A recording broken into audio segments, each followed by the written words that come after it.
I'm with News Talk 94.3 WKYX in Paducah, and we are here for the artists and writers Q&A. So when you guys have questions, raise your hand, and I will be the one to bring the microphone up to you so you can ask the questions. Let's take a look at our celebrities that we've got here. First off, well, you are celebrities. I'm a geek. I'm sorry, man. I'm sorry. You know, we had Mark Wolfman here last year, and Mark will tell you, I had him, over at a bar talking for about 4 hours while he killed Supergirl off. And you were the editor, so don't think I'm not going to be asking any questions about that. Len couldn't make it. I'm sorry. He's in his place. Okay. First off, we've got Jon Bogdanove here. He's an artist. Has worked on Superman. The Man of Steel also was one of the co-creators of the Superman spin-off Steel. And right next to him, Len Wein, who's a writer, also an editor on everything, including the Uncanny X-Men. Some of those guys. Yes, and then at the end here we've got Jake Black, who's a writer. He's done a lot of writing in comic books, Teenage Mutant Ninja Turtles. Also a lot of work in relation to Smallville with the magazines and I believe one of the comics too? Yeah, I just did comics, DVDs. I was Chloe for 4 years online. And you are very good. Ignore everything I said online when I was writing. Yeah, Wolverine fan 1974, but wouldn't go away. We're going to have to try out with your money, apparently. We're going to have to talk to you. Well, to kind of get this underway here in Metropolis for the Superman celebration, I'm assuming for all of you this is your first time here to Metropolis. Second time. Second time. My first. Your first. Well, what's your take on it so far? I'm having a fantastic time. I'm just enjoying the heck out of myself. It's the kind of place, it's exactly the kind of place it ought to be, if that makes any sense. I was saying to somebody last night, it's like the kind of town we would love to grow up in. And I love the energy, I love the fact that everyone loves the character. I'm thrilled to be here. All right. And I'll tell you, on my first time was when The Tonight Show was here, when Mo Rocca was here on The Tonight Show, and if you see that clip, my wife and I are Green Arrow and Black Canary, so... Metropolis is actually one of my favorite places in the world. I just think it's a really, really sweet town. The people here are so nice, and everyone seems to, really love this character that I love so much. So it's the perfect place for it to be. It's exactly what it should be, as Ben said. All right, so let's kind of get start with the Q&A. Anybody have a question? I have a question for Jon Bogdanove, actually. Oh, okay. If we can kick it off. I just want to know if Steel is ever coming out on DVD. Oh. And I want to know if you're a Shaq fan. Every time the quarterly royalties come, I'm a big Shaq fan. Those of you may not know, Shaq appeared in the Steel movie in 1997, I think. 1997, I think. It's one of the high points of Superman on film, which is why you have to ask, is it coming out on DVD? I'm glad you feel that way. I don't know if it's ever coming out on DVD. I would love to have a DVD copy because, as you know, videotape is fugitive. But I think it was just on the cusp of DVD technology, so... On Bizarro World, they have #1 Superman. It's filed right next to Super Pup. Yeah. I love Super Pup. Come on. Was it a little strange to see a character that you had co-created like that, make it to the silver screen? Or? Well, I might have been happier if the makers of the movie had thought to maybe even consult the two people that created Steel, Louise Simonson and myself.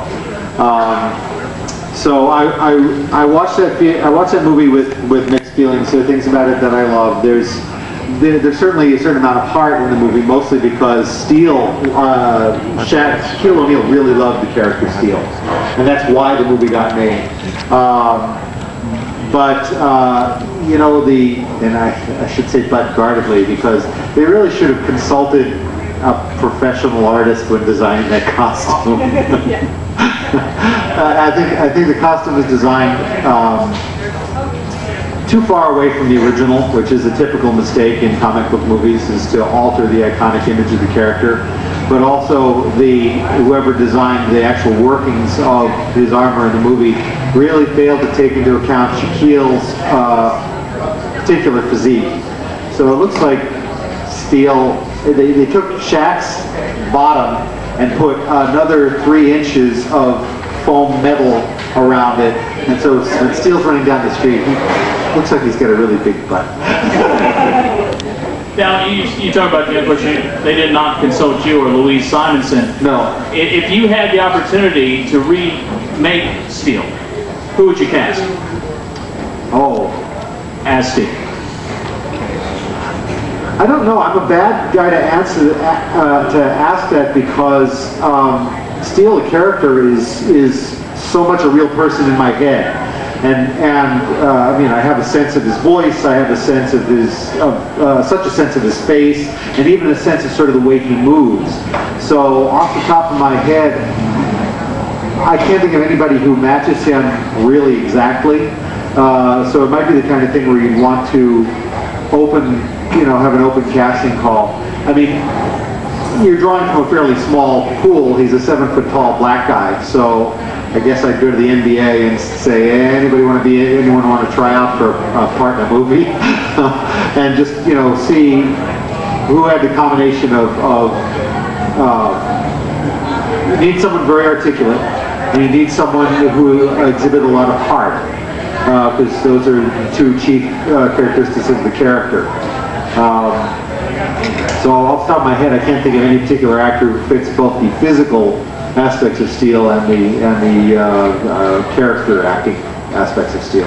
I would go with Bobby Lashley from WWE, actually. I'll show you a picture later. Okay, yeah, that'd be cool. Anybody with any questions? All right, got a gentleman here in the back.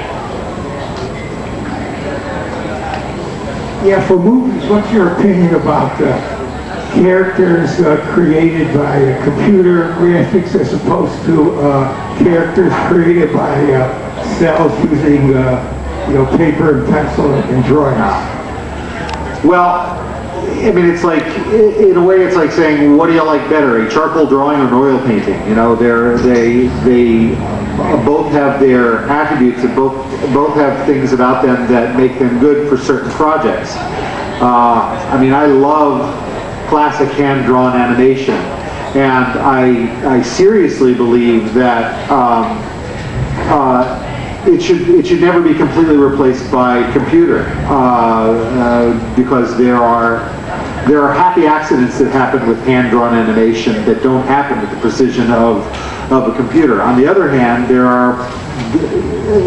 computer animation is still a young art, and as it attracts better artists, and as the technology evolves so that you can achieve in computer more of what's in the artist's mind, I think you're going to see computer animation get just as full of personality and life as hand-drawn animation. So I'm not, I'll always be a fan of hand-drawn animation, and I hope it doesn't go away. Oil painting didn't go away just because photography happened. So I really hope that hand-drawn animation doesn't disappear.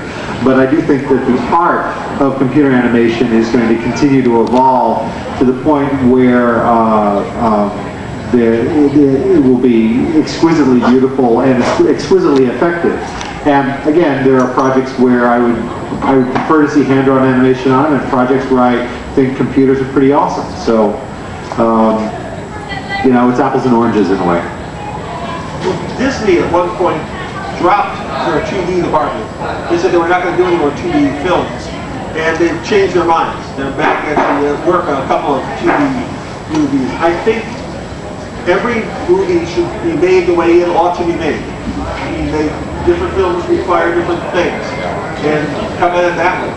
Look at the movie and work from what works for the story you're trying to tell. With hand-drawn animation, you often get